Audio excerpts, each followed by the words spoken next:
నా పేరు ఉన్నతి చైత్ర. ఉన్నతి చైత్ర. నేను రోజు స్కూల్కి వెళ్తాను. బాగా చదువుకుంటాను.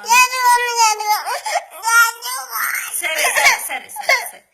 ఇంట్లోనే ఆడుకుంటాను. స్కూల్కి వెళ్ళను. అమ్మని బాగా తింటాను. స్కూల్కి మాత్రం వెళ్ళను.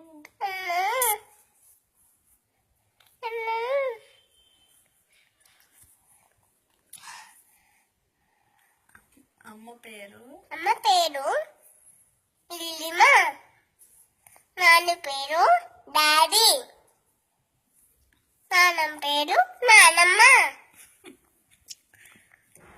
తాతయ్య పేరు బిబిడంతో తీయం.